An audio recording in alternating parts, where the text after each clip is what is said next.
आज हमारा जो टॉपिक रहेगा वो द्वंद्व समास है। कौन सा समास रहेगा?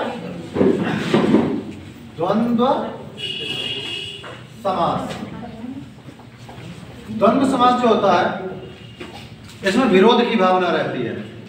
परस्पर स्वभाव से विरोध हो, चाहे स्थितियों का विरोध हो, जातिगत विरोध हो या वैचारिक विरोध हो, जहां पर विरोध की भावना होती है वहां पर द्वंद्व समास होता है। द्वंद्व कब होता है? द्वंद्व का मतलब होता है झगड़ा।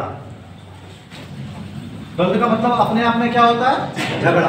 और झगड़ा कब होता है? जब विरोध होता है किसी बात का। कब होता है? जब विरोध होता है। और विरोध को ही हम अपने पढ़ाई लिखाई की भाषा में क्या कहते हैं? विलोम कहते हैं। तो हम एक बात को अच्छे से समझ लें कि जहां पर विलोम शब्दों का प्रयोग किया जाए वहां पर द्वंद्व समास होगा। स्पष्ट हो गई बात ये? अब इसमें होता यह है कि जो समासिक पद होते हैं इनमें योजक चिन्ह का प्रयोग किया जाता है। किस चिन्ह का प्रयोग किया जाता है? और जब इनको हम विग्रह करते हैं, अलग करते हैं, तो इसको और, अथवा, या आदि से अलग करते हैं। ठीक, बस इतनी सी इसमें कहानी है। अब बात करते हैं इसके भेद की।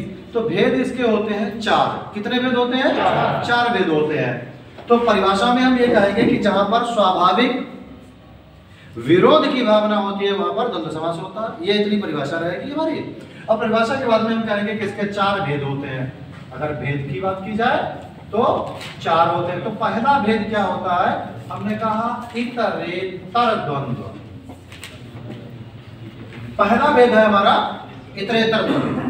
दूसरा भेद है समाहार द्वंद्व। तीसरा भेद है एक शेष द्वंद्व। एक शेष द्वंद्व। और चौथा भेद है वैकल्पिक द्वंद्व। तो इस प्रकार से ये हमारे 4 भेद बन जाते हैं। इतरेतर, समाहार, वैकल्पिक और एक शेष। 4 भेद है। इतरेतर का अगर हम कहें इसमें पहचान क्या है? इतरेतर का मतलब होता है इतर इतर। इतरेतर माने अलग अलग अलग। तो अलग अलग कहां पर होता है? जहां पर विरोध का भाव होता है, मतलब जहां पर विलोम होता है। सबसे अधिक हमसे यही पूछे जाते हैं इतरेतर द्वंद्व। जैसे अब यहाँ पर स्वाभाविक विरोध रहते हैं। जैसे हमने कहा राजा रानी, राजा रानी। अच्छा, राजा रानी ही सिर्फ नहीं हो सकता है, हो सकता है राजा और रंक लिखा हो, राजा रंक, रंक राजा। ठीक है। आकाश पाताल, आकाश पाताल। माता पिता, भाई बहन, राम लक्ष्मण, है ना, राम सीताराम, ऐसे होते हैं। ये कैसे हैं? इतरेतर द्वंद्व। इतरेतर क्या है? जैसे राजा रानी लिंग विरोध है। अगर हम राजा रंक कर दें तो स्थिति विरोध है, एक अमीर है एक गरीब है। आकाश पाताल स्थिति विरोध है, एक ऊपर है एक नीचे है। माता पिता लिंग विरोध है, भाई बहन लिंग विरोध है। राम लक्ष्मण लिंग विरोध नहीं है, स्वभाव विरोध है, एक उग्र है एक सौम्य है। तो यहाँ पर स्वभाव विरोध हो गया। तो विरोध होगा कुल मिलाकर, वो किसी भी रूप में हो सकता है। ठीक, स्पष्ट हो गई बात? अग्नि जल यही होता है, अग्नि जल। तो आग क्या करती है? जलाने का काम करती है, पानी बुझाने का काम करता है ना, स्वभाव विरोध। आगे बात करते हैं हम समाहार द्वंद्व की। समाहार द्वंद्व कहां पर होता है? जहां पर शब्द 2 होते हैं और उसका भाव अर्थ एक होता है। तो हम कह सकते हैं कि शब्द 2, अर्थ 1। उसका स्वाभाविक अर्थ कितने होते हैं? 1 लगाया जाता है। शब्द 2 होंगे। जैसे हमने कहा घर परिवार, घर परिवार। घर परिवार एक ऐसा शब्द है जिसका जैसे किसी से अगर पूछो और भैया घर परिवार सब ठीक, कहेगा हाँ सब बढ़िया, वो 10 बीघा गन्ना था उसमें यार आग लग गई, बड़ा नुकसान हुआ। पूछ रहा है वो आप घर परिवार को और बता रहा है वो अपनी फसल को। तो इसका मतलब घर परिवार को केवल घर तक सीमित नहीं है, घर के लोगों तक सीमित नहीं है, उसके जानवर, मवेशी, उसकी फसल, बाग बगीचा सब शामिल है घर परिवार में, क्योंकि सब घर से संबंधित है। तो केवल शब्द नहीं देना है, उसका अर्थ एक गंभीर होता है, एक अर्थ दिया जाता है। ठीक, हमने कहा दाल रोटी, दाल रोटी। जैसे आप किसी से कहो भैया 10,000 रुपए दे दो उधार, कहेगा यार यहाँ अपनी दाल रोटी तंगी पड़ी है, तुम 10,000 रुपए मांग रहे हो। तो इसका मतलब क्या हुआ भाई, पैसों से और दाल रोटी से क्या संबंध है? लेकिन है संबंध। दाल रोटी का मतलब होता है घर की अर्थव्यवस्था, दाल रोटी की तंगी होना का मतलब होता है पूरी अर्थव्यवस्था गड़बड़ होना। इसका मतलब ये थोड़ा कि दाल रोटी तंगी बाकी रसमलाई, रबड़ी, पूड़ी, घी ये सब चल रहा है, ऐसा नहीं है। पूरी अर्थव्यवस्था गड़बड़ है ना। साफ सफाई, साफ सफाई। जैसे किसी से पूछो और भाई बड़ा आजकल व्यस्त रहते हो, या ये बातें माताओं में होती हैं, बहनों में होती हैं, क्या बात जिज्जी आजकल दिखाई नहीं पड़ रही, कुछ ना घर में बड़ा साफ सफाई चल रही है, कहाँ है भैया की तिलक है। ये साफ सफाई साल में 1-2 बार होती है, कोई बड़ा त्योहार आए, होली दीपावली, या कोई घर में इनके मन का उत्सव मनाया जाना हो, भाई का तिलक हो, है ना, बारात हो, या कुछ बहन, मतलब घर में कोई बड़ा उत्सव जिसमें सब आने वाले हो, इनको खूब आनंद आने वाली हो, तो उसमें क्या करते हैं 10-15 दिन पहले से ही नीचे मतलब जमीन से लेकर और छत के जाले तक एकदम चमाचम मिलेगा। घर के पर्दे, मतलब ये विंडो पर जो धूल तक पड़ी है इस पर भी एकदम पोछा लगा लगा कर इसको साफ किया जाता है। तो ये क्या होता, क्या ये रोज करते हो? नहीं, रोज नहीं करते। ये साफ सफाई, तो साफ सफाई सिर्फ शब्द छोटा लग रहा है, लेकिन अपने आप में बहुत कुछ लिए बैठा है। खरपतवार, खरपतवार, खरपतवार का मतलब केवल घास, घास फूस, खरपतवार। आप दवा लाते हो खरपतवार नाशी डालते हैं ना फसल में, खरपतवार मतलब जितनी घास है वो सब नष्ट कर देगा, जितने भी प्रकार की है। केवल क्या बचेगी? फसल बचेगी। आपको ये बताना होता है कि कौन सी फसल में डालना है, उस फसल को बचाकर जो भी है बाकी सब नष्ट। तो खरपतवार कहने में तो खरपतवार, लेकिन जितना भी उसमें ड्रामेबाज वाले जितने पेड़ हैं, ठीक। अभी बोलते तो बाल बच्चे क्या बता रहे हैं? हाँ, मामा उजई जो भी है गेहूं में, भाई गेहूं का मौसम है, मामा ज्यादा याद आ रहे हैं। खैर कोई नहीं, क्या तो बाल बच्चे ना, जैसे कहें और बाल बच्चा ठीक है, हाँ अम्मा की थोड़ी तबीयत नहीं ठीक, अम्मा का बाल बच्चा नहीं। लेकिन बाल बच्चे भाई परिवार की बात कही जा रही है ना, सदस्यों की बात कह रहे, तो सदस्य तो है ना, तो बूढ़ी अम्मा भी बाल बच्चों में आ गए। इस तरह से ये शब्द कैसे रहते हैं? अब आप उम्मीद है कि आप समाहार द्वंद्व को अच्छे से समझ गए होंगे। शब्द ऐसा होगा जिसमें और भी कुछ गंभीरता लाई गई हो, ठीक है।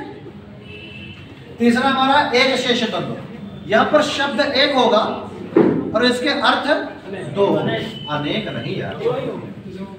शब्द एक और अर्थ 2। यहाँ पर देखो ठीक विपरीत है, यहाँ पर शब्द 2 और अर्थ 1, यहाँ पर शब्द 1 और अर्थ 2, ठीक विपरीत कर दिया। कैसे? हमने कहा पितरव, क्या कहा? पितरव। एक शब्द कहा जाता है कि वागर्था विव संपृक्ता वागर्था प्रतिपत्तये जगतः पितरौ वंदे पार्वती परमेश्वरम्। जगतः पितरौ वंदे, ये कालिदास की रचना है। कुमार संभवम में ये पहला श्लोक है। कुमार संभवम नहीं, रघुवंश का है, कुमार संभव में नहीं है, है कालिदास की। संभवतः मुझे एकदम कंफ्यूज भी हो गए कि कुमार संभव है या रघुवंश, फिलहाल 2 में से एक की है। तो उसमें कहा जाता है कि जगतः पितरौ वंदे, पितरौ माने माँ और पिता, मैं दोनों की वंदना करता हूँ, माता और पितरौ, माता और पिता। अगर यहीं पर कहा जाए भ्रातारौ, क्या कहा जाए? भ्रातारो। भ्रातारो माने होता है भाई और बहन। हंसा, हंस और हंसिनी। रामो, राम और राम। यहाँ पर सीता नहीं है, राम और राम। तो एक राम है, एक परशुराम है, स्वाभाविक विरोध है उनका। एक सौम्य, एक उग्र है। शिवा, एक उदाहरण है शिवा, शिव और शिवा। ठीक, तो ये क्या है? अब आप देख रहे होंगे इसमें क्या लग रहा है आपको? दिखने में ही लग रहा है शब्द एक है, अब अर्थ इनमें। तो ये क्या हो गया? एक शेष द्वंद्व, शब्द एक अर्थ दो। ठीक, अगला है वैकल्पिक द्वंद्व। थोड़ा सा कठिन है। कठिन क्या है? असल में ये इतरेतर का ही एक रूप है, लेकिन इसमें सिर्फ बात इतनी होती है कि या अथवा से इसको अलग किया जाता है। तुलसीदास ने एक चौपाई लिखी है कि हानि लाभ जीवन मरण यश अपयश विधिहात। दोहा है, हानि लाभ जीवन मरण यश अपयश विधिहात। तो जितने भी उदाहरण, तुलसीदास बड़ा होशियार होंगे, उन्होंने जितने भी वैकल्पिक के उदाहरण थे एक चौपाई में रख दिए। तो हम कहेंगे हानि लाभ, हान लाभ। अब इसमें वैकल्पिक क्या है इसको समझ लेते हैं। वैकल्पिक ये है, हम कोई कार्य करते हैं, कोई व्यवसाय करते हैं और किसी लेबर को या किसी व्यक्ति को नियुक्त करते हैं, और जब से वो आता है तो हम घर में अपने बात करते हैं, तो जब से इस लेबर को रखा है कुछ समझ में नहीं आ रहा है, धंधे में लाभ हो रहा है या लाभ हो रहा है या, तो या दिया ना, विकल्प दिया, लाभ हो रही है या हानि। हमने कहा पाप पूर्ण, पाप पूर्ण। जैसे हमने कहा कि हम लोग क्या होता है कि मंदिर जाते हैं भगवान के दर्शन करने कई बार, और मंदिर में कुछ और भी अच्छे अच्छे लोग आते हैं, तो आपका मित्र अगर दूसरी तरफ नजरें ज्यादा डाले तो आप क्या कहोगे कुंडी मार के, भगवान को देखो, उनके दर्शन करो। या पाप करने आए हो या पुण्य करने आए हो या पाप, ऐसा तो बोलते हैं ना। नजरें ठीक रखो, कम से कम मंदिर में तो ढंग के रहो। तो ये क्या होता है? ये पाप या, तो ये स्थितियों पर निर्भर होता है। वैसे तो आपको लगेगा ये इतरेतर है, लेकिन जब हम इसको वाक्य में प्रयोग करते हैं अपने, तब ये क्या हो जाता है? तब ये वैकल्पिक हो जाता है। ठीक, जीवन मरण, जीवन मरण, यश अपयश, यश अपयश है ना। नाम कमाना चाहते हो या बदनाम होना चाहते हो, क्या कर रहे हो? इससे तुम्हारा यश होगा या, पहले सोच तो लिया होता। अच्छा बोलते हैं ना। तो ये शब्द कैसे रहेंगे आपके? वैकल्पिक द्वंद्व में रहेंगे। ठीक, तो एक बार फिर से हम समझ लेते हैं इसको। इतरेतर का मतलब होता है विरोध की भावनाओं में। समाहार का मतलब होता है शब्द दो होंगे, एक गंभीर अर्थ होता है, एक शेष में अर्थ दो होंगे, वैकल्पिक में विकल्प देता है।